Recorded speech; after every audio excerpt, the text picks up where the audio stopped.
Hey, y'all. Happy Sunday. Hope everybody is doing well. Hope everything is going your way and hoping you're getting some springtime weather. I know you folks in the middle of the U.S. have been getting some serious weather. Hope everything is going your way and just, stay safe, everybody. I'm serious. It's not nice. And prayers to those in Kentucky who got affected by these storms. I mean, wow, what can you say?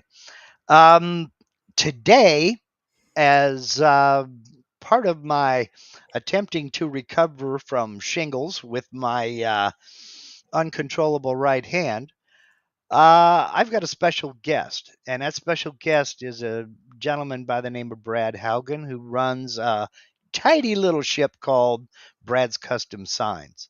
Welcome aboard, Brad. It's good to meet Hey, you. glad to be Put here. put a face to a name. Um, I've run across some of Brad's posts on Facebook, and it's been a while now that I subscribed to his channel. Brad has a unique take on signs, and a take that you know. I don't know that you invented the process, but I've not seen it very often, and I thought it was pretty unique, and I wanted to get you on and talk about it a little bit. But before we do that, I do have to give a special shout out and say a special thank you to my friend Steve over at Harneal Media. I've been singing Steve's praises ever since I started this whole website and YouTube monetization thing going on. And it's that way for a reason. I mean, I consider Steve to be a good friend, and I still, to this day, do not know how he does what he does, um, as well as he does it, and especially for the price. The only thing I can say is if you are even thinking about a website, maybe you want to set up a web store to offer your products or services to the public at large, Steve is the only guy that I'm ever going to recommend. He will set that up for you. I mean, it'll be basically seamless integration to where you can get in there, post your works, and not deal with commissions, not deal with listing fees, just offer it up to the public at large. Um, if you maybe want to get hooked up with a print on demand company and start designing and selling merch, baseball caps, t-shirts, mouse pads, coffee cups, whatever, Steve's your guy. He can help you set that up too to work seamlessly with your website to where the order comes in. They take care of the inventory. They collect all the taxes. They ship the product. You just handle the order. I mean, it's super super easy, and Steve makes sure it stays that way. So you'll find a link to Harneal Media down in the description of every video and live stream on this channel. That's that way for a reason. Do yourself a favor if you're even toying with the idea of a website. Get over to harnealmedia.com, click that contact us link, and shoot Steve a message. He'll work with you. He's very good at what he does. Thank you, Steve, for everything that you do for me. It means more than you'll ever know. So, Brad, what should we talk about? You dropped a video like about a half hour ago, 45 minutes ago, something like The that. Hearst shifter piece, yeah. Yeah. And you made that was the blast from the past for me, simply because I'm a car nut, been a car nut my whole life. And Okay. from my hot rod magazines, I remember those Hearst ads. Yeah. And that classic logo just brought back so many memories, man. Okay. It's absolutely great. Well, I had a guy contact me and ask about doing the Hearst one, and I pulled up a picture, and he goes, "No, no, no, that's not it." So Mhm. this was a custom one, and I get a lot of that. People will see the work I do, Mhm. but they don't want to just buy off the wall. They've got their own vision, whether it's an old school one, new school, whatever. Mhm. And I'm not a huge car guy, so sometimes I don't know what is correct because, as we all know, some designs have been made and remade and remade. Yeah. A good example is I did a Texaco one for a guy, and I was just laying out the artwork. And it so happened that a person who's a porcelain sign collector bought one off of me, and he saw the artwork and he goes, "Yeah, your fonts are wrong." Mm. Didn't know. Yeah. So, so yeah, sometimes if you want to keep it traditional to what it was, you Hmm. have to make sure that you got something that's not just been remade by someone else just to make it tidy. So this Yeah. was corrected, and I got the right colors and everything for him. Sweet, sweet, sweet. Well, before we get into that, I need to back up a little bit, and I need to introduce you to the folks out there in the crowd. Number one, and let's find out a little bit about you and what makes Brad Brad. Do you come from a woodworking background? Just I've always been interested, right from high school shop class. I like working with woodworking. I've always Hmm. enjoyed fabrication. I like watching, the shows. How's that made? I've always been interested in how things are put together. Hmm. And then from there, I've got 30 years in construction work. So I've always worked with my hands. Okay, okay. And the woodworking was just kind of a natural evolution of that, or? Yeah, just a hobby. Hmm. Like I say, taking a block of wood or a slab of wood and turning it into something cool. Hmm. Really enjoyed watching the process. So that's kind of where it started from. Okay. Started And with what? refinishing old furniture was the beginning. When I was Oh younger yeah, and that kind of stuff. yeah, I'm with you. Sometimes that can be good. Sometimes it can be a real nightmare. So, what led you to the CNC router? Well, What going led you back a to little bit go there? further, I started off, as many do, with a vinyl cutter.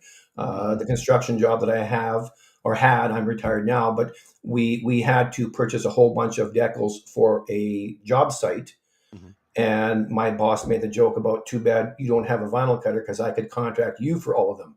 So, of Hmm. course, light went on, dollar Bing. signs. And so I bought a small silhouette cameo cutter, and I did our job site for that. And then, of course, I just decals here and there for friends and family, and did that for a number of years. Hmm. And of course, CNC. Who doesn't appreciate the CNC? It's cool. True. There's the things that you can do. Always been kind of fun to watch.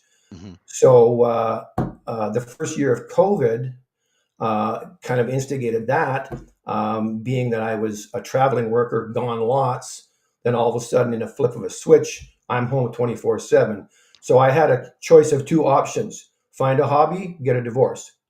So I thought maybe the hobby was a little bit cheaper than going to divorce, because being underfoot 24/7 was, different in the household. Well, when you put it that way.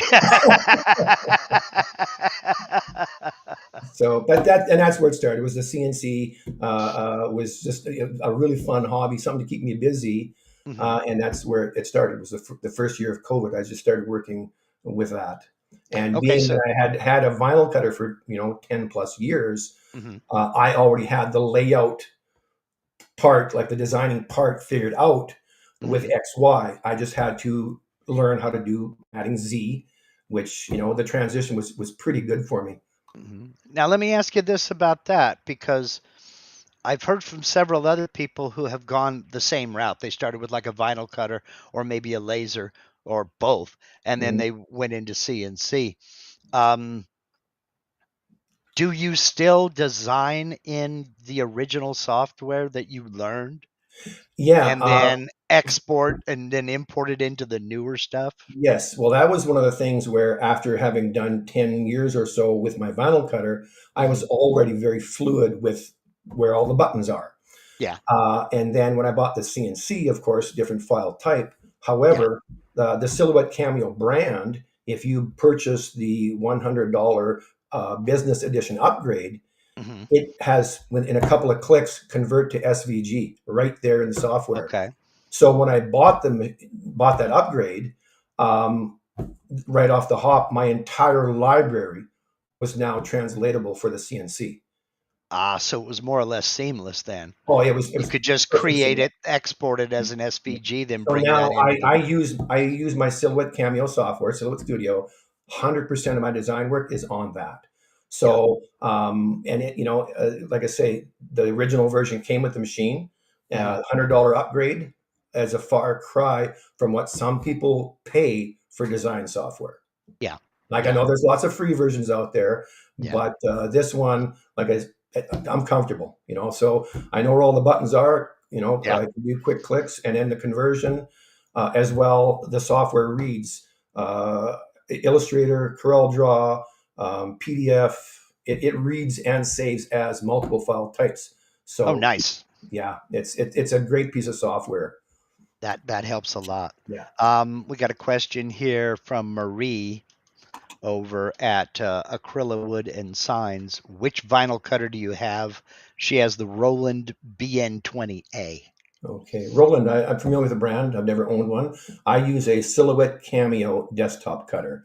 So it is a small hobby level machine, 12 inches wide.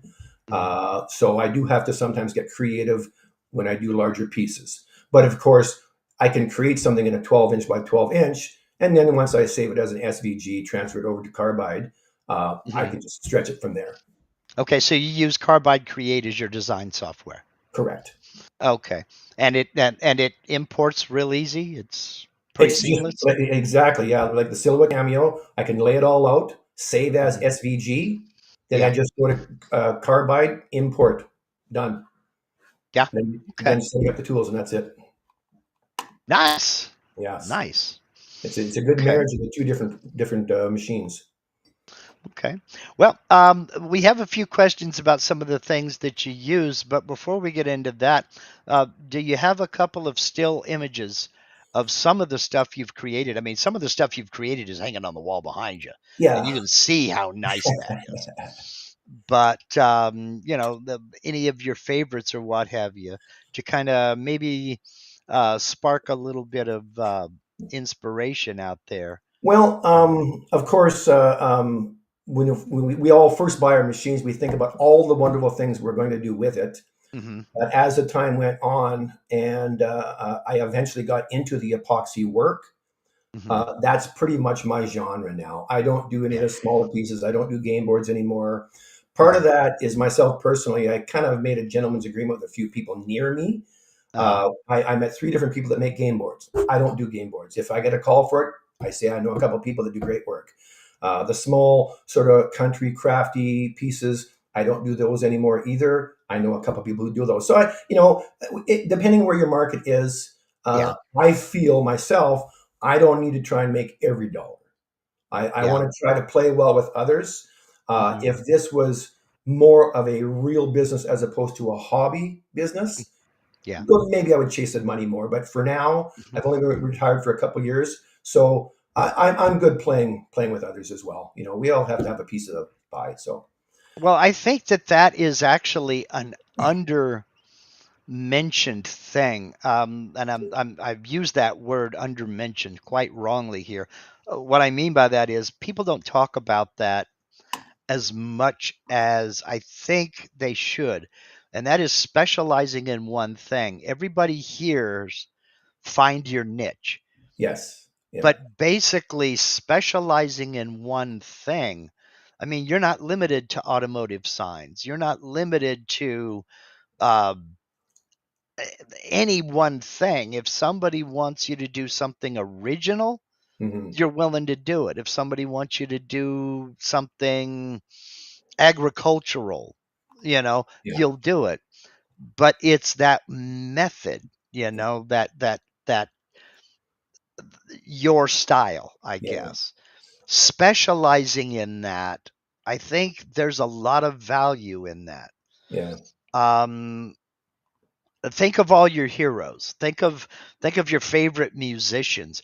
You don't love them because they're mediocre at a lot of things. You love them because they specialized in something and they're really good with that. yeah, That's what makes them special. So I don't care if it's a sports figure or what. right. Nobody loved Wayne Gretzky because he was good at clipping hedges. He specialized at hockey and became just, you For know. sure. Yeah. But getting back to So, your question there, I think I kind of like old school car mhm. service station, that kind of stuff. Okay. I've always kind of enjoyed. Um, I'm not sure what you have on. I've got one up on screen here now. Well, you'll have to share it with us. Oh, what do I do to share that? What am I looking at? And right down below, Share screen. right, share screen, and then follow like we did the other day. And Uh, then once it comes over here to me, I'll add it to the. there. All right, and shaboom! I'm gonna go Yeah. ahead and spotlight that and hide us. Yeah.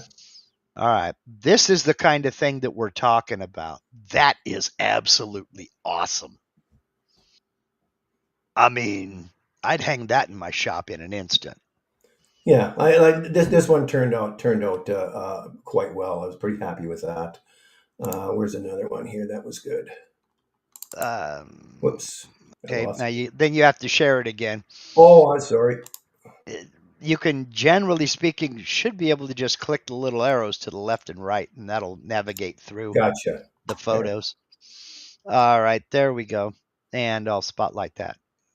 Yeah. Come So along. like again, old service station stuff. Hmm. Um, Oh man. well, this was actually, I'm just kind of scrolling my library now. What this was a guy asked me if I could make him a charcuterie board that was a Uh-huh. guitar theme. So the black is actually epoxy inlay, and the rest of it's just a solid piece of maple. Okay. And that's a different one for another guy. Awesome. Yeah. Well, we'll go past that one. Ooh. Just Ooh, yeah. know. That could This get one, people in yeah. trouble. Yeah. So, and this one here was a guy that just bought himself a brand, well, new to him, 1980, I believe, Firebird. Uh-huh. And you'll see here the Firebird logo is slightly different Hmm. than the traditional one. I think only 1 year or so that it came out. Some car guys out there might correct me on that, but it was a little bit different. So he brought me over the hood badge, which is only about 3 inches wide, and Yeah. said, "Can you replicate that?" So over the course of a bunch of photos and stuff, and I traced it out on my program, and that's what come up with. So Awesome. yeah. Awesome. Can you expand that up to full screen? Just clicking the. There we go. Oh, beautiful. That is amazing. Now, we had a comment here. Kurt over at Crafty Jan's said that thrush sign looked like raised metal. Oh, They do, and that's one of the things that I like about your technique. It does look like embossed metal. well, and it's I appreciate that the comment. That was one of the things when I started. I was going for at least a year or more with the bright colored and everything else before I discovered epoxy. Mhm. Uh, so when I got to that point, my thought process was, if I can replicate sort of a porcelain sign look, Mhm. I'm going to get the car guy kind of thing. Was, and this was back when I still had a bigger market. I thought, okay, Yeah. if I can replicate those old school signs, that might be kind of cool. Mhm. So that's when I got into epoxy. And anybody who's looking at experimenting with epoxy, just be prepared for the learning curve and maybe wasting some money before you get there, because I did. Mixing it wrong, torching it wrong, pigmenting it wrong. All those things are part of the education. Yeah. Um, That's true. so, so I've actually had a couple of guys, one in particular who is a porcelain sign collector, that came to me to get a couple of pieces that he couldn't find. Uh-huh. So he wanted something to put on the wall, and he says, if I find the real one later, then I might swap it out. But when he came to pick it up and saw the gloss on it, he just said, I don't know if I will continue to look. So Yeah. I took that as a great compliment. Now, don't Yeah. get me wrong. It's not like I feel that my finished product holds a collective value like a true porcelain sign. There's Right. something that is sought after and so on. But up on the wall in his Quonset, it blended in nicely with his other porcelain signs. So he was pretty Yeah. happy, and I was as So well. it would really take a trained eye to be able to see that that was not really a porcelain Well, not sign. You'd have to get necessarily. up Like on it. a person who's a collector, they know the real stuff and the Well, not. But sure. because it has such a nice gloss on it, Hmm. it fit in. It fit in nicely. Mm. Okay. Okay. Well, yeah. I wasn't I wasn't trying to say that you were pawning it off as a porcelain sign or Yeah. anything like that.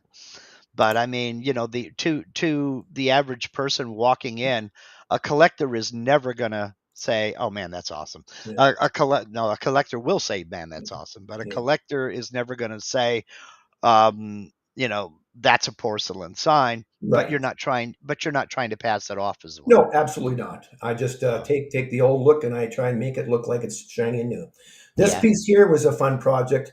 It was for a young fella. His dad bought this for his birthday.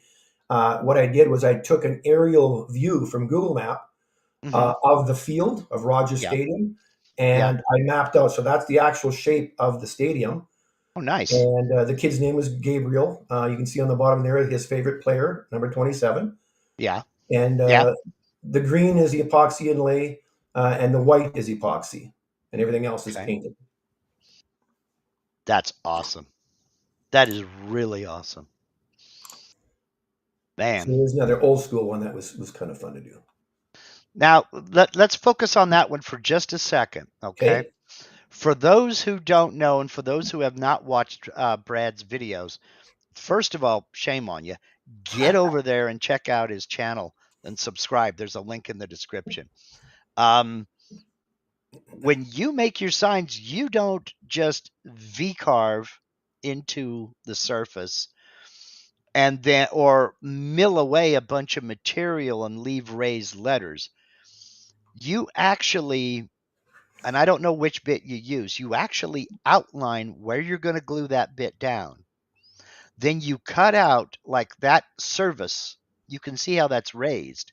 Yes. You actually cut out those letters individually and then glue them into position before applying Yes. the epoxy, correct? Now, this particular piece Hmm. was still earlier on before I started doing the multi-layered stack. So this one here is just carved out. Uh-huh. So I did a pocket. The blue and the red are the epoxy. So that Hmm. was just all pocketed out in a three Okay. quarter inch slab. So Okay. now let me see if I can find one that's got the multi-layer that we're talking about. Okay. That would probably be that thrush sign that you showed earlier, wasn't? Yes. Well, Wasn't oh, that yeah, one? that's right. Exactly. Okay. Let's zoom in on that one there. Oops. Okay. Okay. So what I do is the base is a three-quarter inch slab. Hmm. And then what I do is for headers and the white stripes and Hmm. authorized dealer. That is Hmm. the second layer. And then the thrush and the bird head is the third layer. Okay, Okay. so that's all glued one on top of the next. Correct. So now, what I do for when I'm doing up my layers is I will use a 1/16 bit and usually a 1/8 bit. I like Hmm. to do the 1/16 to get kind of an outline around because we all know when you're doing a pocket, the inside corners are quite rounded and it sometimes throws off trying to do a stack. So I'll do a 1/16 perimeter on the inside just to get the corners tight, and then I'll pocket it out with a 1/8. Okay, Now, so you actually pocket out like the word dealer there. You pocketed out the word dealer. correct. But I only pocket it out to 0.015 inches deep. Okay. It's just a shadow, just so I know where the letters go. Okay. So So, that's and again, in the early days of me watching a lot of videos, I've watched your stuff. There's a few guys out there, Nate Woods, another guy. A lot of times different people will put down your masking tape, sometimes cut a paper stencil to line things up. So I thought, well, if I've got to cut a paper stencil, why don't I just cut it right into the wood? If I'm going to paint it all up anyway, any bad lines were going to get hidden. So that's where I started doing the layers. So it just kind of evolved into two or three or whatever layers deep. Because after okay. I get the second one on, well, that's just another pocket for the third layer and so on. But Okay. having that little pocket in there, it makes life so much easier because it's a perfect alignment from your Hmm. artwork. Yeah. Yeah. You know, Now, and the reason I go only 0.015 deep is that if you do have any of those little inside tight corners, it's shallow enough that all you do is if you take your piece, you can just dust off the bottom sharp corner just a little bit with a sandpaper or a knife, and that's all it needs. It doesn't hurt the shape of the second layer because you're mhm. not taking off very much. It sits right on. The other So thing is too is being so shallow, the glue you use pretty much takes care of anything that might be a little bit out of at a depth. So you can just knock off that corner with a little bit of sandpaper, a couple of swipes Yeah, of say 150 grit, and it'll fit right in with that radius corner. absolutely. And again, like 0.015 deep is not much Yeah, there. that's Yeah. 15 thousandths of an inch. I take There off you go. more when I'm surfacing material, Right. you So know. so that, like So I say, it's only there just to show you where the next layer goes. okay. Okay. Now you're cutting all of this out of MDF, correct? Yes. Okay. Okay. And so we're looking at a 3/4 inch MDF base, and then all the rest of these are 1/4 inch thick Yes, I MDF use all my pieces. additional layers in 1/4 inch. I have done some using 1/2 inch, Hmm. but depending on personal preference, Yeah. I found that 1/2 inch on the layers became a little bit too beefy for me. Yeah. The other thing too is that in the early days when I was doing more epoxy inlays is one thing, Mhm. but now since my most popular request is the full flood coat, when you Mhm. only have 1/4 inch layers, that flow happens a lot nicer. So you Yeah. get sort of the inside round between the layers that just blends it all together nice and tight. Okay. Okay. Well, I'll get into the epoxy in just a minute, but a couple of people are asking some questions here. Wade Custance, howdy, Wade. Been a while since I've seen you. What kind of allowance do you allow around each letter, and is it the same all the time? Yes, I know a lot of people tend to go with a slight offset to make those puzzle pieces fit in better. I don't. Personal preference. Anything that I say here today, don't get me wrong, people. I appreciate anybody that thinks my work is good. But my way is just the way I do it. I'm not saying it's better or worse or anything to anybody else. There's a lot of talented people out there that I appreciate. This is just how I do things. Okay. Um, I cut the pocket on the inside of the line, and I cut the piece on the outside of the line.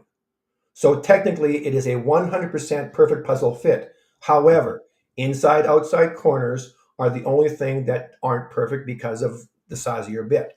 This is Sure. one of the reasons why I will use a 1/16th bit to just tidy up that line.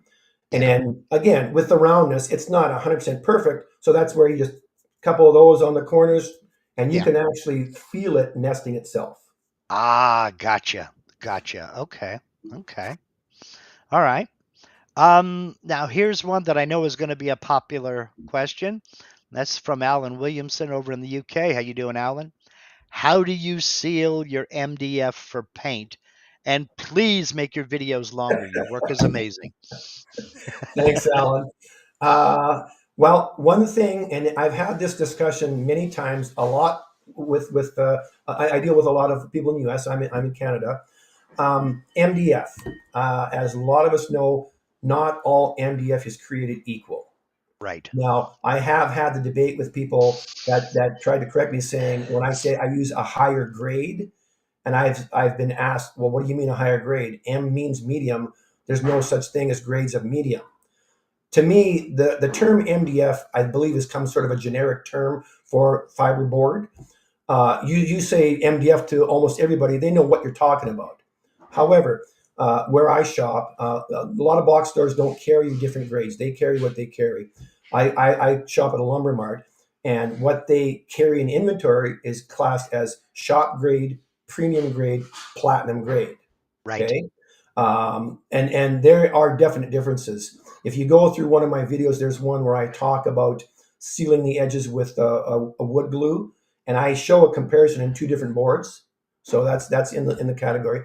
Hmm. Anyways, in the states, I learned that if you look for LDF, MDF, and HDF, Yeah. low, medium, high, and you will see definite differences. The lower grade stuff, it absorbs horribly, as we know. Anybody working with Right. MDF, it can be real bad. So back to sort of the original question about sealing, there's lots of good sealers out there. I always try and utilize what I have as opposed to Yeah. finding more, unless finding more is the only choice.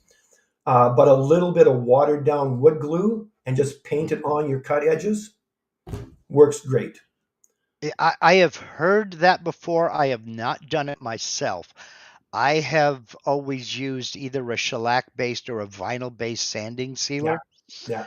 The problem with that is sometimes you need multiple coats, and then you're kind of getting into that diminishing returns because um, you have to apply so many coats of that sanding sealer, you know. Well, and even though again, those are all tried and true products, they Hmm. work great. They do exactly what they're supposed to.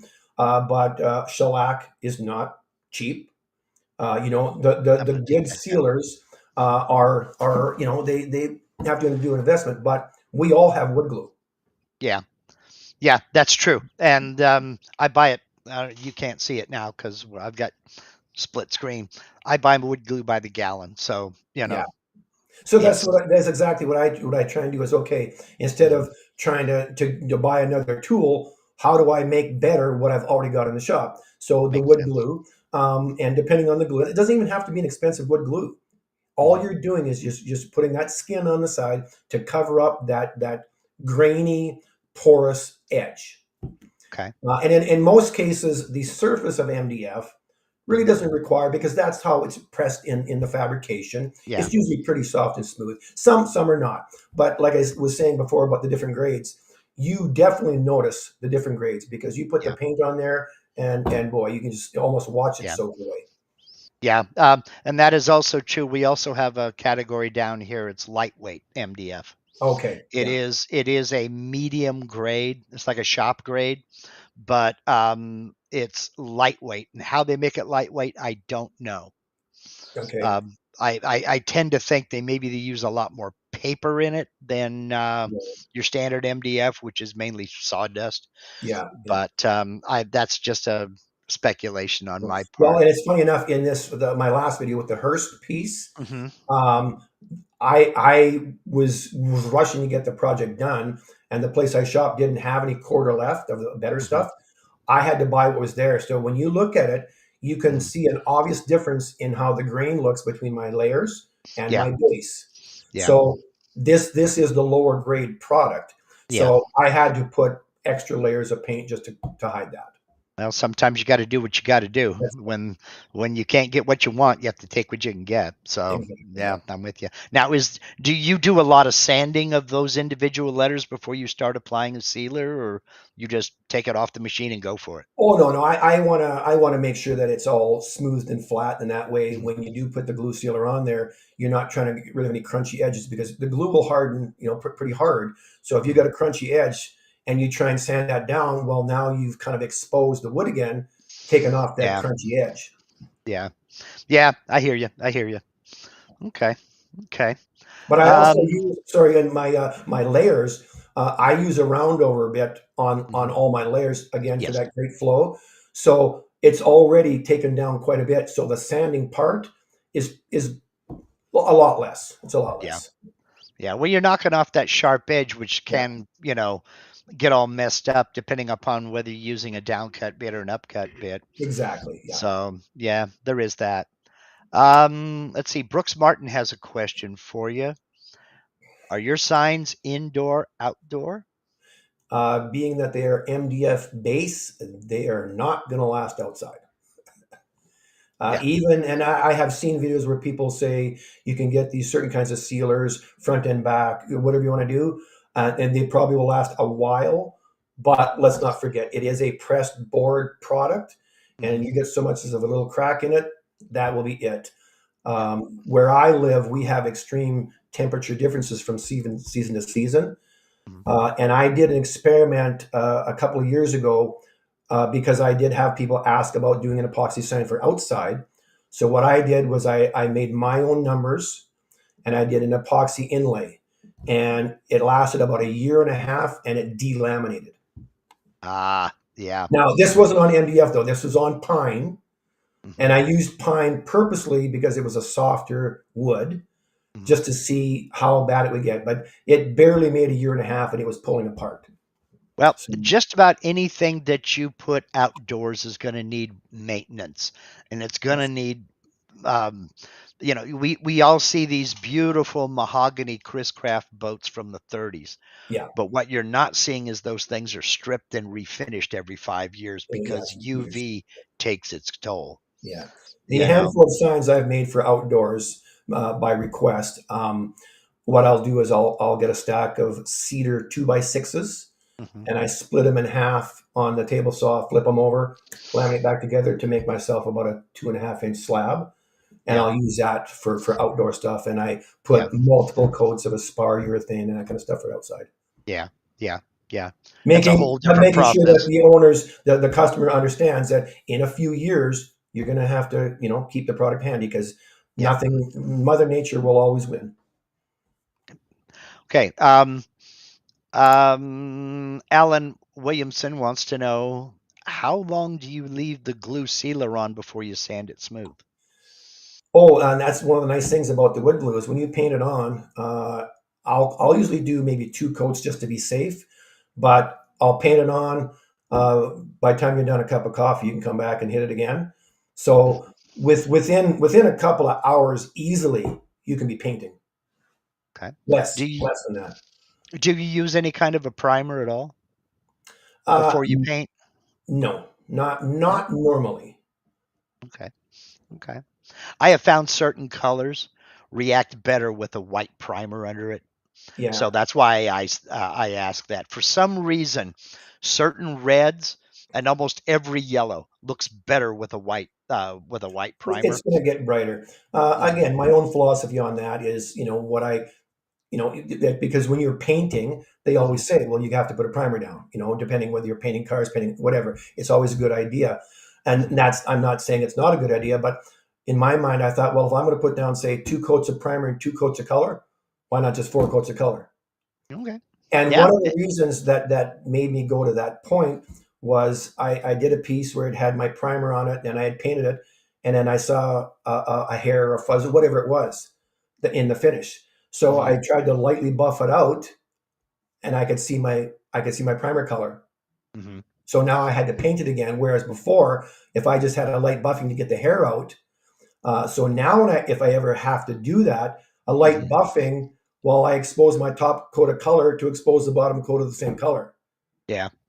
So Yeah. I got a Okay. little bit more wiggle room to, Yeah. to dust out an imperfection without exposing primer. I hear you. Yeah, that makes a lot of sense because once you expose that primer, it's never going to match. There's always going to be Now you that have to spot. paint it again. Yeah. So now again, like I'm not poo pooing in primer. It's Hmm. not a bad idea. But again, one of the things that I think about is if you think about your painting processes, what they Hmm. come from. Well, this isn't a house. It's not a car. It's not something that's going to stand the test of anything. Once the Hmm. sign is done, it's hanging on the wall, not getting touched. So Yeah. Pretty having much. having the technically the process of painting is supposed to be kind of not necessary for a wall hanging. Yeah. Yeah. Yeah. Understood. Understood. Okay. Butch Miller wants to know, are you sealing or epoxying the back of the sign? What I do on the back is I go to the dollar store and I get little bottles. I don't have any sitting here. Little bottles of craft paint, and I just throw a quick coat on the back. Okay. So you're using acrylic paint on the back. Yeah, Yeah. and Okay. like I say, the cheap stuff. Just I didn't in the beginning. I had asked a few customers, because I'm trying to offer a professional product, Hmm. and having the backs unfinished. I guess some might say that I'm it should be done, Yeah.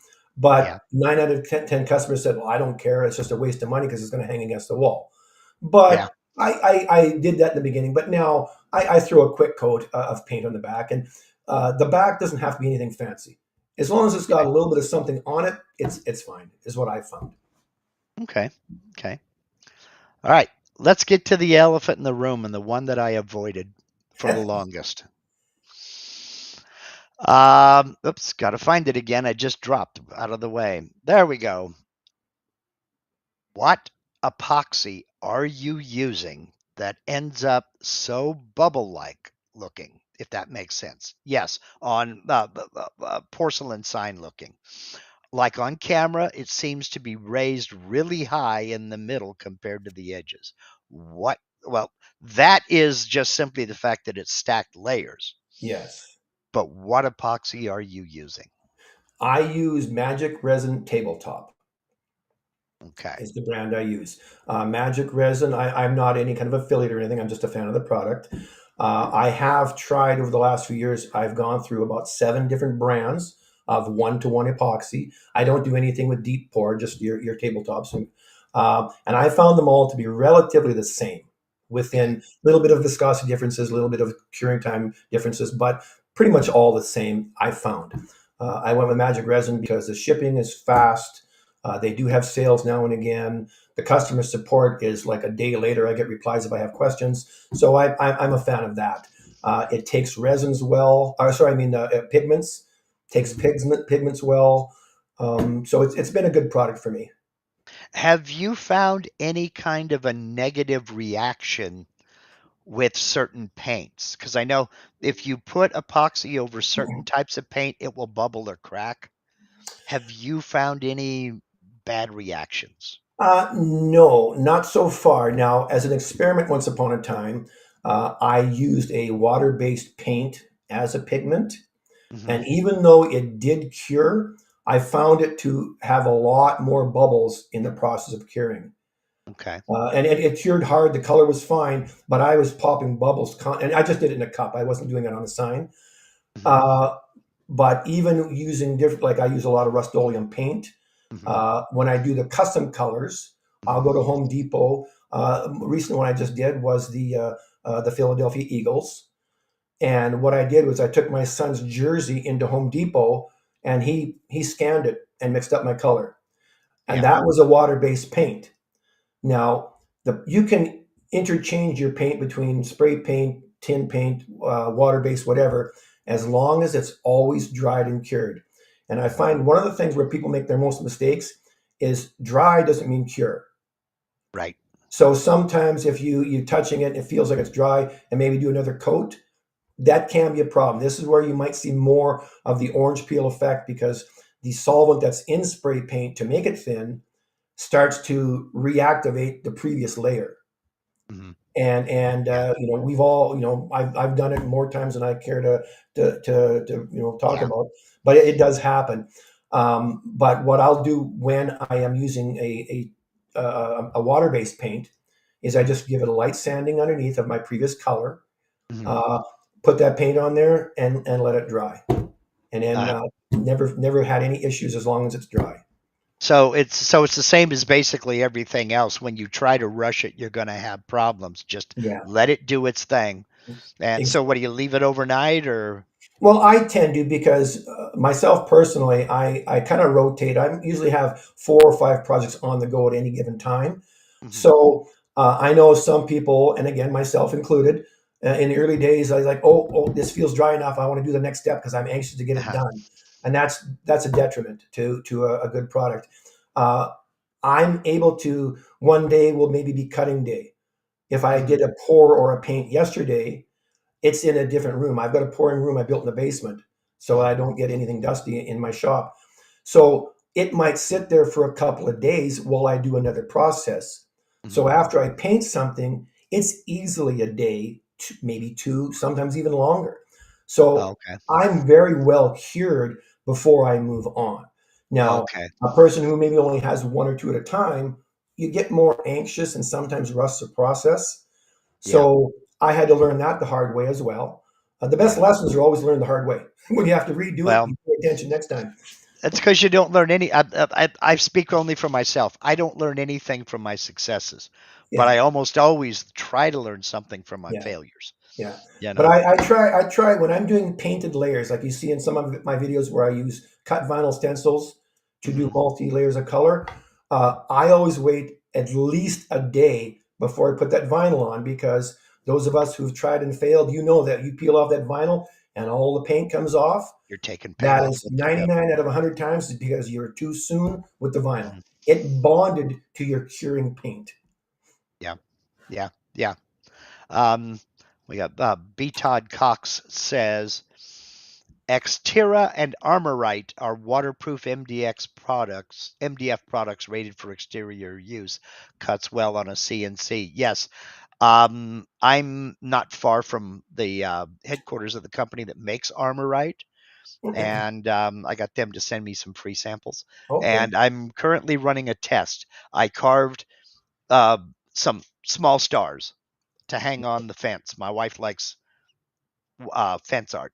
Right. So they're hanging on the fence now, and they're weathering over. And this Okay. is a test. I did not finish the backs. We're going to see how waterproof they Oh, are. good idea. Yeah. So, I, you I know, have heard of both of those products.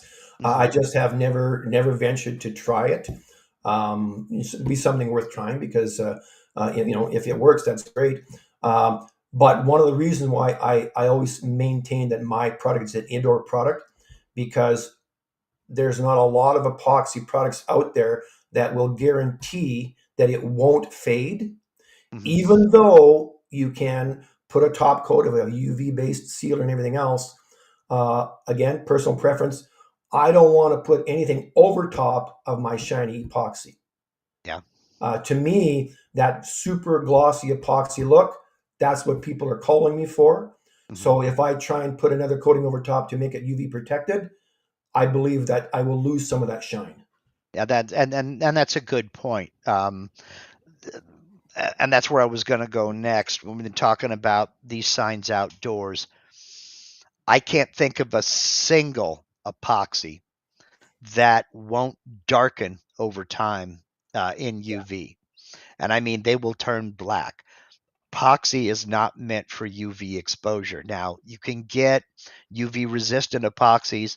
There are some that are used in the boating world for those previously mentioned Chris Craft boats, but those are generally polyester based and they're So, expensive. yeah. So, I have not found the perfect solution for a clear top coat, Yeah. and epoxy is not a solution for a clear top coat for exterior Right. projects. It just isn't. It will change colors rapidly, Yeah. and you will be seriously disappointed. Yeah. So yeah, So if I do get that question, I just say no. yeah, If you choose to hang it outside, that's it's on on you. you. Let's see here. Alan Williamson wants to know: have you ever CNC'd your resin for any of your signs, like epoxy inlays, 2 or 3 different colors of epoxy? Oh, I have done a few pieces like that, Hmm. where like carved through the resin. Those who have seen more of my videos, I have done a few backlit signs. Those are ones I want to ask you about, Okay, but we'll get into so that in a minute. there's a process where I do a partial pour, then I flip it, and when I expose the epoxy from the inside, then it is carving into the epoxy. Even though the signs turn out cool, carving through epoxy for those who have tried it's a big pain in the butt. It's very staticky. It depends on what you're doing, and it depends on how good your dust collection is. Yeah, that's true. I do need to upgrade my dust collection one of these days. Yeah, But yeah, the particles coming shaved resin is very staticky. yeah, it is. But yeah, I will agree with that. But yeah, I don't know if you have any photos of any of your backlit signs, but I've seen a couple in your videos, and these are absolutely awesome. And well, here, let me bring it in. I'll add it to the scene right now. Oh, you just, And oh, sorry, it's okay. You took it off. And we'll add that and then spotlight it. That is all epoxy, correct? everything that is black Hmm. is wood and painted. Okay. But the blue, the red, and the white, Yes, that's all epoxied. and then so you do that epoxy pour, and then you carve that out from the back to expose the epoxy from the back, Yes, those and those who are then interested, I actually have this particular piece. mhm. I have a full build video on this one. If somebody Oh, wants to check nice. it out, little Okay. little old school test there for viewers. Where's this from? Oh man, I don't know. The Come Boar's on, Nest. I've heard of it. I don't know. It's from a TV show, isn't it? yeah. And I can't. Man, I don't know. I don't know. This is the bar in the Dukes of Hazzard. Well, see, I didn't watch the Dukes of Hazzard. I was married and An old fart by then.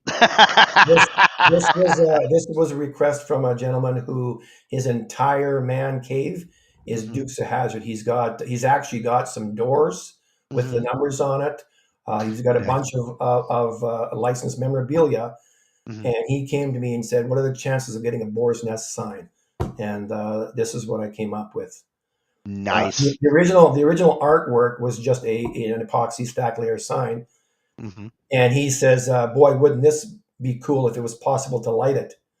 And of course, my philosophy is anything's possible, and you Hmm. don't know if you don't try. That's right. Yeah, yeah, yeah. And that is a good way of thinking it, thinking of it. But so that was basically just carving out the back to expose the epoxy to the back and then putting your LEDs there. That is awesome. Yeah, thank you. That really is Yeah. awesome. And another Oh, one. nice. Is that a tabletop? No, that's just a 24-inch piece. Well, it should be a tabletop. Yeah. Now That's this just one me. here, some like now when you see all the dots, that's actually they call it hot spotting or Hmm. whatever. We can actually see where the bulbs are. Uh But huh. this one, the guy he liked it this way. A Uh lot huh. of times when I do a lit sign, I try and maybe pour a white layer in the backdrop to Uh try huh. and help diffuse the intensity of the bulbs. But Yeah. he thought this looked cool. It does look cool. I thought that was intentional. I was going to ask you, did you drill a bunch of holes in the substrate and then pour a lighter color? Yeah, no, that was one of those happy accidents where, like I say, once I do a sign, Hmm. because now when I do a lit sign, I cut a donut out of 3/4 inch to Hmm. go on the back to give it Yeah. that cavity to house all the lighting. So Okay. once I build the sign, I check the front to see, and if I have some hot spotting, I will pour a thin layer of white epoxy on the Ah. inside of the back to help diffuse the lights. And when I Okay. did this one, the guy went, "Oh hell no, that's perfect the way it is." Now I agree with him. I thought that was intentional. One of Bob Ross's happy accidents. Yeah, I'm just trying to see what else I can put in here. See if there's anything else in here. Scrolling real quick. Oh, this one. I'm gonna just tell a story on this one here. This little boy here, he was part of the Make a Wish Foundation, Hmm. and it was locally here where I live. And he was scheduled to go to Disneyland, and that is when COVID hit, Oh and no. his trip to Disneyland was canceled. Oh, the poor guy. So I saw the story in the news because all the firefighters and police and stuff got together and did a parade in front of his house. Hmm. So that was on the news. So I built this for the young fella. Man, that is awesome. Yeah, That was yeah. awesome. Sometimes it's about the heartwarming. I didn't do this for any accolades or anything else. I just thought that was unfortunate that this poor little guy didn't get to go. Hmm. So I thought, well, I'll bring you a piece. So That was that's yeah. man. I don't know. That's we need to move on. Yeah. All right. Get me all choked up there. Um, Ed Appleton has a question here. He says, so on the backlit signs, the painted wood is supported by the epoxy after the back is relieved? Yes. So basically, when I do, again, like, if you go through my library, I do have a few step-by-step videos on the backlit. I'm just going to turn that off. On the backlit signs, so you can see exactly how it's put together. So, in a nutshell, what I do is I start with a 1/2 inch MDF for the face. I carve that to 0.45 inch deep. Then I get all my, I seal the pockets, get it all kind of painted up. Then I pour it half full. Okay, so now this supports all the bits and pieces of your lettering or whatever the design is. It's all supported by the 1/2 inch depth of epoxy. Then I flip it, expose the back. Hmm. Then I go back to the front. Now I can do all my finishing work and finish the fill of epoxy. Okay, I get it. I get it. So, Ed and everybody else, get over to Brad's channel, Yeah. scroll through, and I mean, it's what better way to spend a Sunday afternoon than binge watching this I awesome did I did try movie? one time. Now cutting all the pockets in some signs going that 0.45 deep is a lot of time. Yeah. So of course some may say, well, why not just cut out the letters? Well, then you lose your floaters, the inside of a capital letter, Hmm. dots of I, different things like that. If you just cut them out, which would be a way quicker process, but now Hmm. you got bits and pieces that float around. You have to try and tape down or whatever. Hmm. So that's why it is what it is. When you Yeah. do this with a sign, you get that depth carve. All your pieces are perfectly aligned. You do your And half then core, you flip it, shave off the back. Now come back and carry on. there is a gentleman over in France, I believe. His name is Stephen Forsyth, and got to the point where he actually made faux stained glass Oh yes, using MDF and um, epoxy. right. And he did the exact same thing. He cut about not quite a half inch into some half-inch MDF, poured all of his epoxies, then cut it out, flipped it over, and machined off the back until the epoxy shone through. Yeah, Then, I mean, it's kind of a faux stained glass thing. yeah, Let me see yeah. what you've Sometimes got. the process takes longer, Hmm. but for certain designs, you do Hmm. what you got to do to make it cool. Look at that, man! That is amazing. This one is one of my favorite. Like I did a few pieces for tattoo artists Hmm. for their shops, and of course the tattoo artists have some outstanding artwork. It's all original artwork. They sent it to me saying, "Is this possible?" And again, nothing's possible if you don't try. So this one as well has a build video on the Hmm. channel, Hmm. and this one is also a couple of layers. Yeah, that is This one amazing. instigated me buying an airbrush because I wanted to get that black Yeah, shadowing around the image. So I bought an airbrush just for that. that is amazing. Damn, you're good. That is awesome, Brad. I really, really dig that. Yeah, but And I'm not a tattoo guy, so I don't know what the heck Cougar Ink is. that's just the name of their shop. Cougar Ink is in Okay. Alberta. I thought it was the tattoo on a older woman with a Oh yeah, no, that's the name younger of the date. shop is Oh, Cougar Ink. okay. All right. There's that one. There's electric grizzly tattoo. Another one. That's another proud Mhm, moment for me. That the grizzly tattoo. Let's see if mhm. I can find it in here. Well, while you're looking, Maurice over at Erickson Design and Woodworking wants to know, what would you say your ratio of paint to epoxy do you use? Okay, are we talking about what about how I much don't know if product you use over the course of time, or as pigment, or what's? yeah, I don't know if he means as pigment in your epoxy. Maybe you can clarify, Maurice, if you mean a pigment in your epoxy, or if you mean how much of this is painted and how much of it is epoxy. Let's see. So while Maurice clarifies that for me, Alan Williams says you can tell that I'm hooked. What CNC do you have? I have the Shape Poco 3XXL. Okay, okay, okay. Maurice says using dyeing your epoxy using paint to get a consistent color. What ratio do you use? Okay. I really don't use a specific ratio. When I first started out, watched lots of videos as everybody does, and it was the rate, the recipe, this many drips per ounce, etc. And one that I had done, I mixed a little bit too light. Like I didn't have quite enough epoxy for the project. So I quickly mixed another batch with the exact same amount of drops and so on. It didn't match. The epoxy, the pigment wasn't quite enough, and it had a bit of a marbling effect when I filled in Yeah. the rest. So the project was spoiled.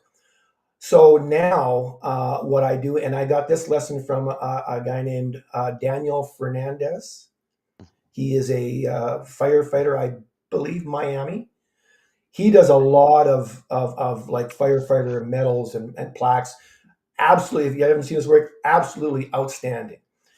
He was the one that first told me to throw out the recipe, There are those that say if you put too much pigment in the epoxy, it won't cure. I have proven that to not be the truth, and Daniel told me as well that it's a lot more forgiving than they claim. Right. You Um, really have to put a lot of paint in there to get it well, to you not you cure. you you sometimes can. So what Daniel told me was you put in amount that you think is right, you mix it all up, you pull out your stir stick. If you can see the stir stick through the pigment or through the epoxy, a couple more drops and carry on. So um, so now I just keep putting it in until I'm satisfied. Yeah. Now I use a lot of liquid pigments. I use epoxy liquid, Mhm. and as far as mica powders, I've gotten brands from all over the place that worked Yeah. all the same. As far as cheap Timu stuff works perfectly fine. Yeah. Um, I now have. using paint, Mhm. I'll just put some Rust-Oleum or Tremclad in a cup, and I'll dump that. The paint seems to be a little bit more powerful than Mhm. some of the liquid pigments. We have a local company, local to me, um, called Stone Coat Countertops. They're one of the brands that are selling nationwide. Yes. And I went over and I had a chat with them. They passed along uh, some product to me to test out and try, which I really liked. Yeah. Um, and I asked them there, what are you using to tint your epoxies? And he kind of did that conspiratorial, look both ways and said Rust-Oleum spray paint. That we'll Yeah. just take the mixing cup, squirt a little bit in it, stir it up. And what he told me was pull your stir stick out of the cup with a light source behind it. So, like, point it at a window and look at it. If you can see through the color, add a little bit more paint. Yeah, yeah, exactly. Now, on the downside, if you want to call it that, is that if I was to repeat the project or do something more, my Hmm. chance of matching that exact color, Right. when you kind of just wing it, Hmm. then that's the downside, is that you might not match it exactly the same another time if you had to do it. But as Right. far as adding too much, there was one time I was pouring the liquid and the cap came off and it just Oh. walked right in there, and I went, "Oh crap!" Now I didn't use it on the project, Hmm. but I did finish mixing it and I poured it on a slab.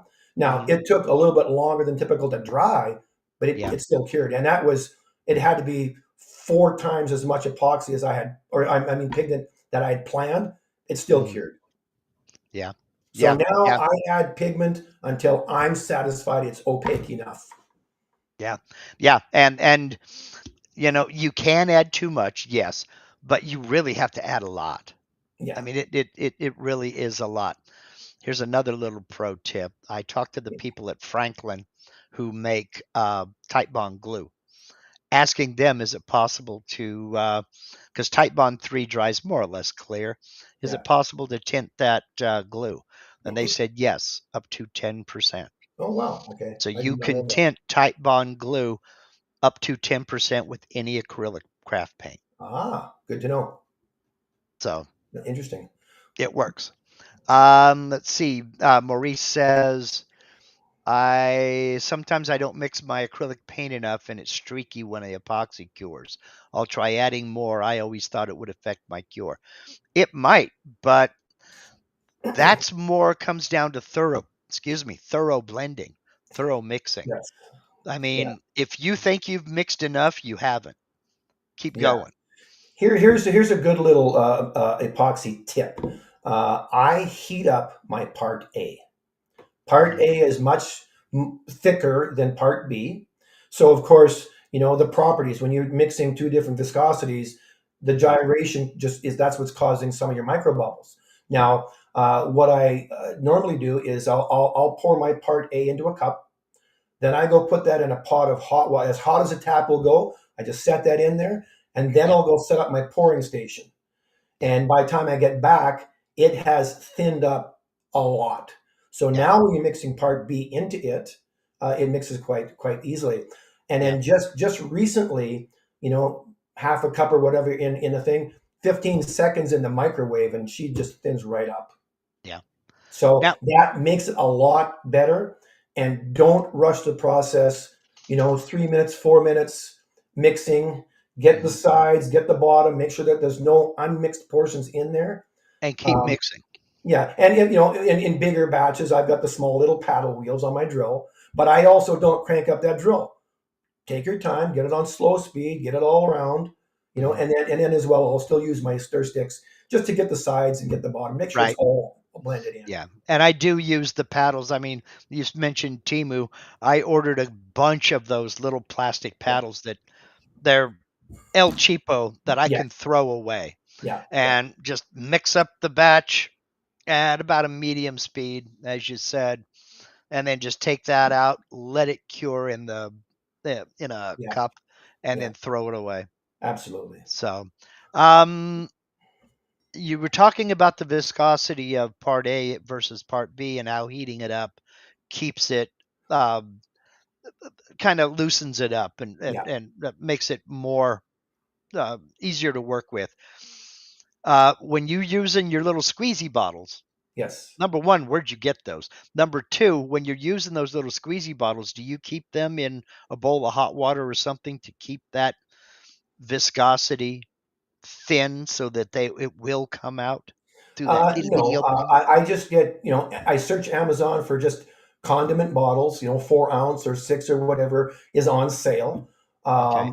And to me, sure, a person could clean things up. I know lots of people, you save a penny where you can. Hmm. The bottles cost me about 65 cents a piece. That's disposable for me. I'm not Yeah. prepared to spend any time to save 65 cents cost of Yeah. production. Same with mixing cups. Some people will let it cure, Yeah. peel Right. it out. Again, I'm a little bit OCD, ask my wife. But I'm not prepared to have a piece of debris from an old cup land in my project. So Yes. cups are disposable as well. Amazon, again, Timo, or there's a plethora of places, Alibaba, whatever. Lots of places to Yeah. go to get the cheap stuff. Now, when I got it all mixed up, I pour it in the bottle. You've got your time to carry on, get it all Sure. dribbled into your project, so it doesn't require being kept warm. Now, the open time on tabletop epoxies, um, first they're meant to be poured in what's that? The max of about an eighth of an inch, maybe a quarter of an inch if you're Well, lucky. an eighth of an inch, So maybe a quarter. Yeah, so you're not building up a lot of heat. It does create heat when it cures, but it's not the kind of heat that's going to set something on fire. It just doesn't get that hot. no. But you have a longer open time than you do with like a deep pour epoxy that could kick off in 10 minutes. Well, see, the thing is, or what people have to watch for is that it has to do with where it's in. Now, once you start pouring, you have that manufacturer's curing time, and like it's Mhm. dry in a day and then cured in a couple. But if you were to leave it in the cup, Mhm. in 15, 20 minutes, that'll almost melt the cup. It's Right. called flash curing. The Mhm. chemical compounds interact in that tight space, and it just goes completely haywire. Yeah. So that's where it just gets all confused on what it's supposed to do. Once it's poured out, it Mhm. it's still you got all that time. So And that is something that needs to be said. And I don't think it gets said often enough. Do not mix your epoxy until you're ready to pour it. If absolutely. Make you've sure got that something your else that you pouring need to station is do, ready. You got all your supplies. You got your mixers. You got your squeegee bottles. You got whatever else. Make sure you're ready to go, and then mix, because I had done one once where whether the phone rang or something happened, and it was only what I thought was maybe 10 minutes. I came back, and the edge of my cup was starting to yeah, wilt because it got so hot. I couldn't even pick up the and cup. the epoxy starts to turn into jelly. Yeah, It, you know, it's wild. yeah. Um, so let's see here. David, Drew Laird, excuse me, Drew. Is there an ultrafine polish available to help bring out a real glossy look? Like we use semi-chrome in the machine shop. Okay, I don't know what semi-chrome is. You don't do any kind of polishing. You just do That's the high gloss of the epoxy. That's it. My flood coat is the last step of the whole process. I make sure that whatever colors or whatever else is going on underneath, all the painting, all the whatever is done, the flood coat, that's it. Once it's flooded, no, there's no more work to be done. Now, on something like what you're doing with the multiple levels, that would be a nightmare to get in and try to polish, at least to me. Um, Yeah. now, there is a gentleman who got me into epoxy inlays. His name is Shane Peters, and he's down in Southern California. And he got in with the competition barbecue crowd. So every competition barbecue team has to have a cutting board with their logo on it, and Shane is their go-to person.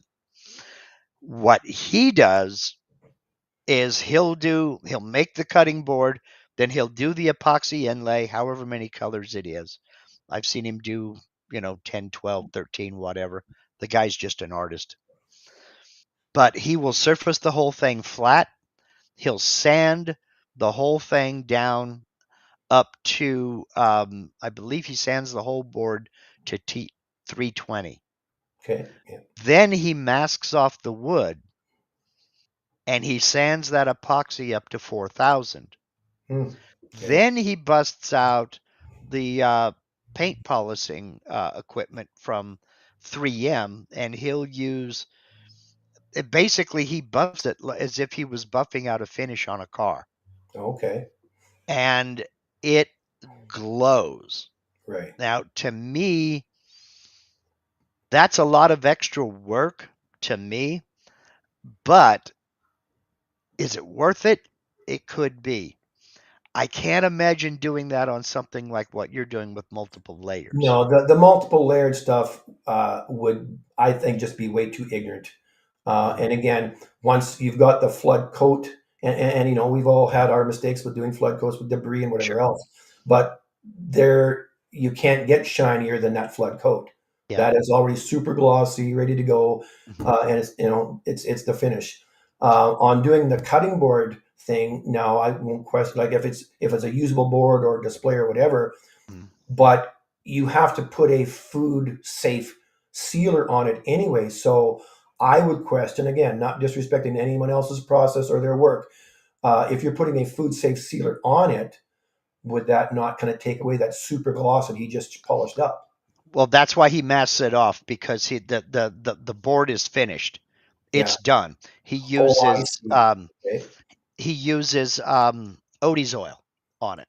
Okay. So Yeah. the board is finished, it's done, and then he masks it off and then polishes that. But he also has a thing where somebody will commission him to do a cutting board, and he'll ask, "Are you right-handed or left-handed?" Okay. Most of them say right-handed, so he puts all the logos towards the upper left, Ah, where it won't smart. be Yeah. cut Yeah. into, Yeah. because you're going to cut with your right hand, you're going to be cutting over here, not up over there. Right. That makes sense. If they don't want that, if they want it in the middle, he'll put it wherever they want. But what can you say? Yeah. Let's see. Yeah, here's eighth center says the epoxy stuff I make is flat, so it gets hit with rotary up to 10,000 grit, then compounds. But I'm aiming to get a matte mirror polish in mine. Yeah. It's not for gloss. Okay. Oh, absolutely. Yeah. No, and again, I appreciate everybody's got a process that works for what they're doing. And Mm-hmm.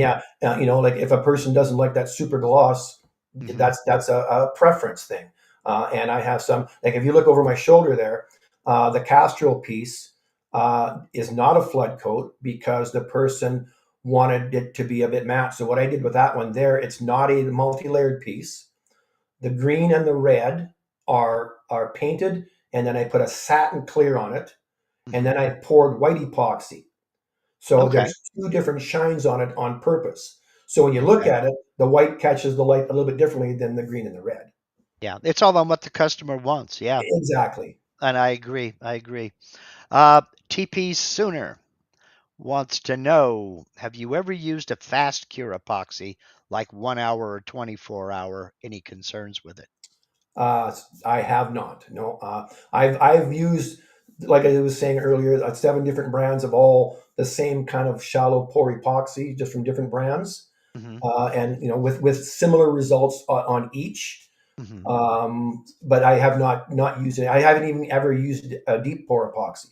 Just Hmm. not something that I required, Yeah. at this point. Well, deep pour epoxies are expensive. So to use them in a countertop capacity, I mean it's almost literally double the price. Yeah. There Well, I are have heard exceptions, too but that the curing properties aren't the same if you no, they're don't not. pour it deep. Right. So Yeah. No, they are not. Um, let's see here. Since we're talking about the epoxy, again, the brand you use is Magic Epoxy, correct? magic resin epoxy. Magic Resin. I'm See, sorry. now Magic Resin has all the different lines. They've got deep pour, they've got shallow pour, they've got craft. Like craft resin and tabletop resin are 2 different products that are probably pretty close to the same recipe, but they are different products. They've got the pigments, they've got mixers, they've got all the different accessories. And Yep. I believe I haven't seen it in Canada yet, but I have seen it on the American website that they also this year came out with a 2-part what do you call that, for making rubber stuff? Oh, silicone Silicone, for yeah. mold. Yeah, for Yeah, molding. for making molds. I just saw Hmm. that on the American website. Hmm. So that's, again, it's not anything that's what we're doing here, but Right. they do have pretty much everything, free shipping. It's, again, I went with them over the course of my experimenting. I went with them because of the service. Yeah. Well, we should also probably mention that you also have a referral code. And if you look down in the description, y'all, you'll find 2 links. One is for the US, one is for Canada. Those are links to Magic Yeah. resin. Gets you, Is that right? I think it's a $10 or $15 coupon that you can get, uh, Right. just to, check it out. So it's right there in the description. If you go through that link, you'll get a discount. Um, Brad will get credit for the sale. Everybody's happy at no additional cost to you. In fact, at a discount. Yeah. So check it out. Each product is going to have a different level of discount. So we can't say, well, this is 10%. We can't say that because each one is going to have a different level. I think the coupon is a dollar value. Oh, it is? Okay. I All believe right. it's $10 or $15. Okay. So there is that code down in the description. I put links to Brad's YouTube channel, Instagram, TikTok, and Facebook, and then there is the one for the U.S. Magic resin, and then there's one for the Canadian magic resin. We never got into that, but Wade Custins asked at the very beginning. You are in Canada, correct? Yes, I am. Okay. Okay. Now I want to get into something that's a little bit touchy, and I never warned you about this, but we were asked about it. And if it's none of my business, just say none of my business. But now I'm trying to find it, so I'm tap dancing while I'm looking for the question. Um, was Michael Ludwig was wondering, I'd like to hear some of the prices on those signs. Now, again, if it's none of my business, none of your business is a legit answer. Well, you know what? The pricing question comes up in every single group when people are starting out. What can I get for this, and so on. It's, to me, it's always a very tough question because where are you? Every market's different for everybody. You could be in the same, like, provinces in Canada, states, and you know the guy on the other side of town might have a different price than you because Yeah. he's, so that's a tough one. Now, I know a lot of the veteran builders have their per hour. The machine costs, like, we all have toys to pay for, got a shop to Mhm. pay for, etc. Some that are running bigger businesses have a bigger overhead than I do. I just work out of my garage, so my Uh-huh. my overhead is virtually nothing. But the hourly price to me didn't really work because if you have any problems along the way, that's Mhm. more hours, but who's paying for that? To me, Right. it didn't seem right to say, well, it took me 6 hours in the machine this time. The wood was really bad. My paint didn't cure right. I had to sand it twice. Mhm. Okay, so the hourly rate to me didn't work. So I spent about a year and a half keeping track, keeping notes on how much paint and how much glue and the square footage of the wood, how many hours on the machine and the sanding and so on. And what I did was I came up with a square foot price that Mhm. worked out relatively consistent. Mhm. So my base price is $100 a square foot. Mhm. Now, after they get that, when because of course, even though people see the product, and some will say that's too cheap, other people might say, nah, I can't afford it, or it's not worth it to me, whatever, to each his own. Mhm. But when you say that in a first quote, all Mhm. right, now you know what we're talking about. Then Right. we can discuss the design. So if you're doing, I got one on screen here right now that is the tattoo one. Now, Mhm. there's a lot of detail in that. Oh, So big this time. one is absolutely going to take a lot more time. Mhm. Whereas if I do a logo like the Montreal Canadiens or the Maple Leafs, well, Mhm. those are only a couple of colors. Yeah. So it's going to be a lot easier to get that done. So Uh-huh. I can modify my 100 per square foot price based on, because I know in the past that Yeah. the simpler ones like that will be a little less time. Sure. But as long Sure. as I tell them $100 a square foot, and also keep in mind that the style that I've kind of gotten into now is the Mhm. multi-layered stacked epoxy pieces. Yeah. So Yeah. in the beginning, I was saying, okay, is it a painted one? There was a few different variables. Mhm. Now this is kind of my style. Yeah. So this is what you get unless you request something different. Yeah. And Brooks Martin says the Grizzly video was great. Yes, he does have a video Yes, thanks, uh, bro. for this for that sign. I saw it as well, and I got to tell you, when you kept putting down more uh, layers of masking and putting on more paint, I'm like, does he remember where those first layers were? And but it came out. That is gorgeous. Thank you. Now that's just flat This out is yeah, gorgeous. this is one of my proud ones too because and for those who don't know, I use my vinyl cutter Hmm. and I cut masking vinyl Hmm. for the multi-layered paint job. Yeah. It for some elaborate pieces, Hmm. it works out so great because actually I don't have talents like I'm not a painter. I couldn't Hmm. paint this by hand to save my life, Yeah. so that's why I have to use equipment. It did take a while for me to sort of dial in the process. Now, where I got it from was for any of you that know how a traditional Ukrainian Easter egg is done. Hmm.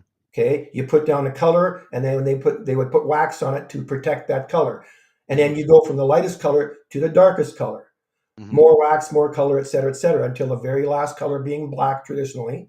And Hmm. that's what I do here. Is I start off with one color, and I put vinyl down to protect that color. Another Hmm. color, more vinyl, and all the vinyl stays on until I'm all done, and Yeah. then you peel it off to expose. So Yeah. the Ukrainian Easter egg is where I kind of evolved this painting process. Now, have you ever had an issue when you're peeling up your masking? Have you ever had an issue with it lifting the paint? Absolutely. And what do you do to kind of rectify or mitigate that? Well, the first thing I do is I get sad. I go make a cup of coffee. Okay. So Walk it's not away. just me. And that's a good point too, because I always appreciate anybody that contacts me just to tell me they like what I do. I'm honored that anyone thinks that my stuff is the stuff to watch. That being said, just because somebody does something well does Mhm. not mean we don't make a mistake. Now, Oh one of God, my yes. most recent one, I'm going to point out something that most people probably won't even catch. If you look at the Philadelphia Eagles piece I just did, and Hmm. that was just done a week and a half ago. Hmm. If you look at me peeling up the paint, if you look closely, I messed it up. I got a little busy the last couple of weeks and I rushed the drying process and I put my vinyl down too soon and I peeled up my paint. Hmm. And now a person probably could get in there with paintbrushes and stuff, but there is a risk of the paint colors that you touch up with not Not being matching. smooth. Yep. So on my Facebook page, you see me going, oh darn, and sanding the whole piece. I actually repainted it for the finished process. But in the video, you can see if you look close that I got paint chips and a bunch of spots. It was kind of a drag. Well, say I didn't know if you because I've heard of people doing this, and I just don't have the patience for it. I've heard of people actually going around with an X-Acto knife and cutting around cutting the paint around the vinyl and then peeling it up, and it's like, what's the sense in masking if you're going to do that? You know. Well, I do have some. What's another one I did some cutting on was the Pembina Pirates Hmm. piece. Yeah. That one's a cool one to watch because it's actually the letters that go across the head are five layers of Oh static. wow. Yes, Oh that's wow. that's kind of a neat one. That one was done as a my grandchildren are both in a hockey league, and I did this for a casino night raffle. So this was donated to the Oh club cool. to raffle off. Anyways, so yeah, so I went kind of overkill in the process. I was like, oh, this one's going to be awesome. Anyways, that one, what I would do sometimes is there's portions where I would carve out the lines of the design, paint it Hmm. black, and then I use makeup sponges to paint the surfaces. I was going to ask you what you were using because for what it looked like almost paper towel, but then again, it wasn't paper towel. Yeah, it's So a you're hint I got using from makeup sponges. yeah, a hint I got from my daughter. I got a bag full of makeup sponges from my daughter, and she says, "Here, try this," and it works perfectly. Yeah, I just put a little bit of paint on a pad, and I just dab it up. It's a lot easier to control than rollers. Hmm. But what I would do on that is once I have one section done, I can put down some masking vinyl, Hmm. and then I just have to cut where my black lines have been carved. I Yeah. just follow those lines to expose the specific color I want to do. Yeah. So the Yeah. Pembina Pirate one shows some of that process. Okay. Okay. Um, where we need to start thinking about wrapping this up. We're going to do two more questions, and then that should be it. This one is the other elephant in the room. And do you ever have copyright issues? Only on the uh, music in your videos, right? that comes up a lot. When I first started making the signs, Hmm. of course, I never thought about being doing the YouTube thing, but none of us are fools. If you can make YouTube money, who's going to turn it down? So I tried to stay with the music that was okay to use, freely. But when I realized how much work it is to get the monetization on YouTube, then I just decided, well, I'll just worry about making the videos be more entertaining. So now I just go with your traditional rock. So uh, almost every single video I have has a copyright claim on it on YouTube. There's no penalty, no trouble for me.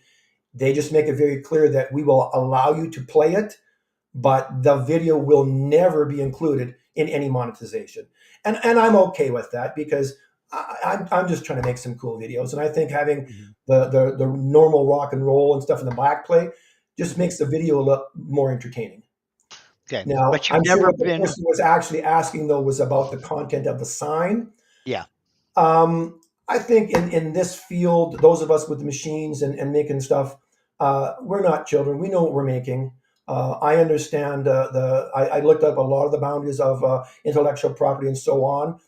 And if it so happens that I have someone come to me and say, "Hey, that's my IP. Stop that." I'm not pushing anybody, but I try to always maintain the integrity of the brand. I don't bastardize anybody's logo, anybody's colors, and I try to stay true to it. But I know what I'm doing, But But we're adults, if they so give you a cease and desist, you'll desist and move on. absolutely, Okay. And again, like if anybody wants to debate the logistics of the right and wrong, okay, Uh, well, let's don't do that here. yeah, Okay. that's yeah.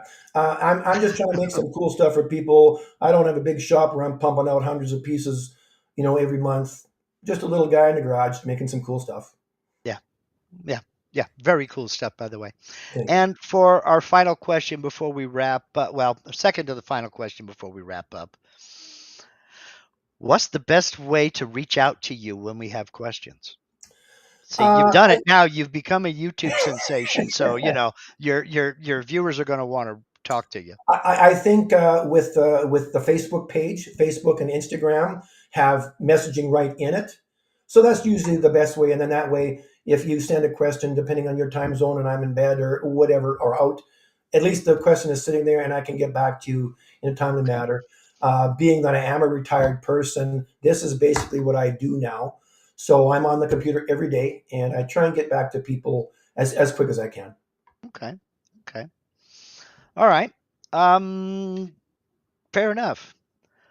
Okay. Now I ask this of everybody simply because a lot of folks go into doing a live guest spot like this, not knowing what is going to be said, not knowing what's going on or anything like that. But you usually have this little conversation with yourself mentally anyway. So, what's the one question I didn't ask you that I should have?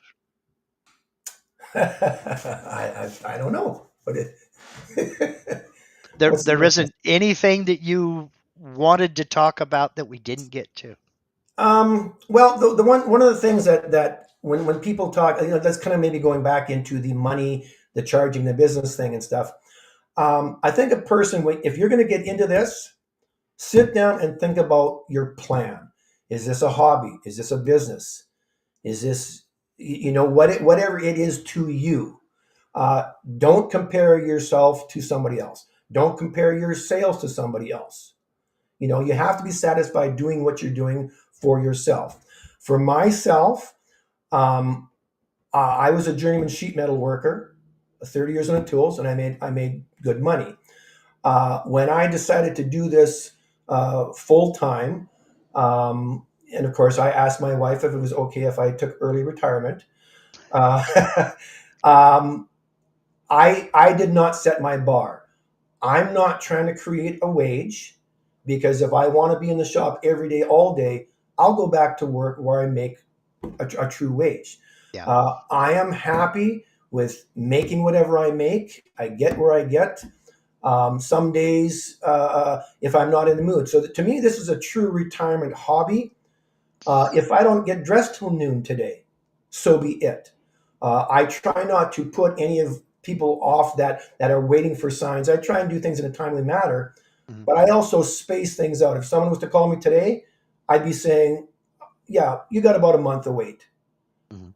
So you got to set that bar. So with me, I don't have any preconceived expectation on what I need to make this month. There is no bar.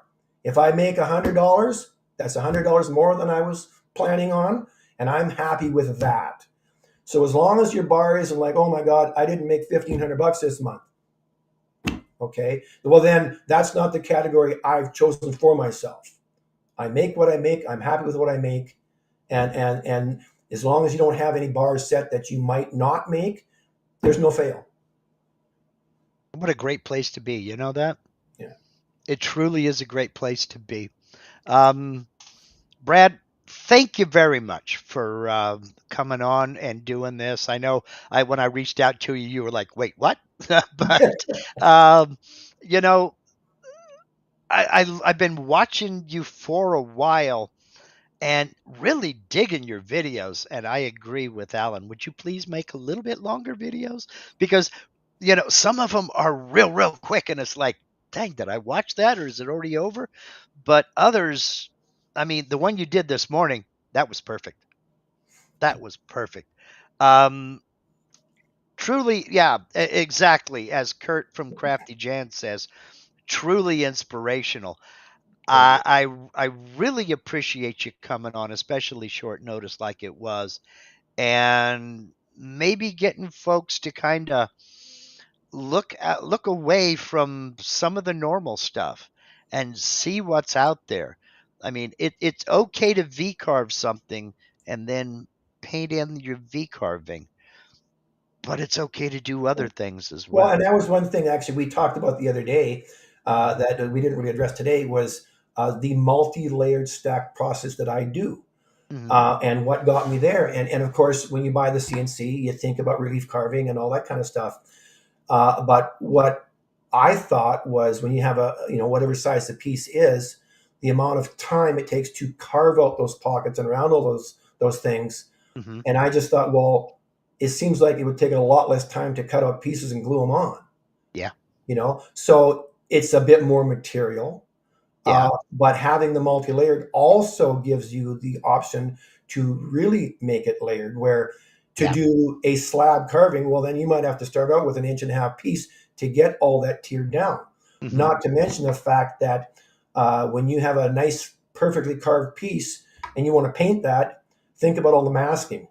Yeah. Now the way I do mine, all my pieces are laying out on tables and I can paint 4 different colors at once. When it's all dry, then I start my assembly. So there are some things that are easier to do with Hmm. individually cut components that Yeah. you then put back together. Yeah. Yeah. Yeah. Absolutely. I can see it. And I can hear the wheels turning out there. People are thinking stacked text. Yeah. Yeah. Why not? Sure. Why not?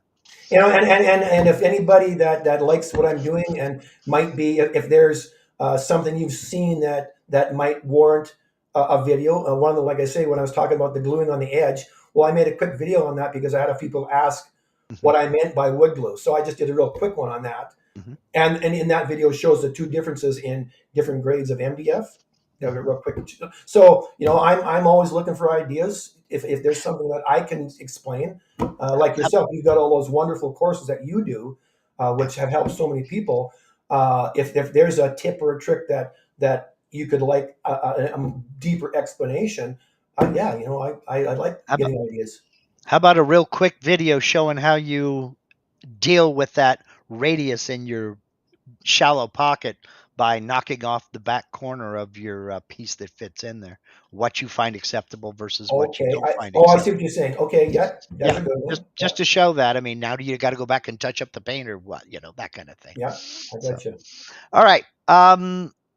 Please hang with me when we get done live here. We'll wrap up behind the scenes. Folks, thank you for spending part of your Sunday with us. Yes, thanks. Um, I I always appreciate anybody that thinks my work's cool. I'm honored. Get over and check out Brad's YouTube channel. Subscribe. Get over to his Instagram if you're on Instagram. If you're not, why not? Join and follow Brad on Instagram. You're on the TikTok thing. I don't do TikTok. Sorry. This is where we part ways. I'm sorry. My kids And told me. over on Facebook, all the links to Brad's social media are right there in the description. Plus, that referral code for the US Magic Resin website and the Canadian Magic Resin website. Hit that like before you leave. I don't know what I'm going to have for next Sunday. One guest was not available. It's still up in the air. Channel members, tomorrow, the promised Miss Ellen is going to come on and talk about her business working with the good old jukebox parts. And we're going to get inside her head of how she takes a physical object and gets all those holes and all those pieces measured and then draws that into her CNC software to cut out those physical parts. I've been wanting to get her on for a long time and she's finally committed. So that's tomorrow night. For channel members, hit the community/membership tab here on my YouTube channel. You'll find the link to the live stream for members only. If you don't know what I'm talking about or you'd like to become a channel member, right below this video panel, you'll see the word join. Click on that join button. A panel will pop up. A video play tell you all about channel membership. We've got an excellent group of people, and we'd really love to have you join us. So until next week, y'all, going through the Rolodex in my brain, I think I flipped over every tab. Yep. I'll say, y'all take care. Have a great rest of your day, and thank you for joining us. Bye, everyone. Thanks, Mark.